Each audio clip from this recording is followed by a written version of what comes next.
من الفيديوز كمان المهمة اللي أنا عارف إن إحنا محتاجين نتكلم فيها هي الميزانية، إزاي تحدد ميزانية الفيلم بتاعك خصوصا إن أنت لو معكش منتج.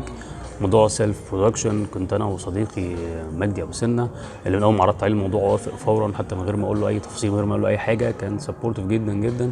فعشان نقدر نحدد الميزانية وإحنا بنصرف إيه ونحدد إيه لازم نحدد الأول اولا عدد ايام التصوير.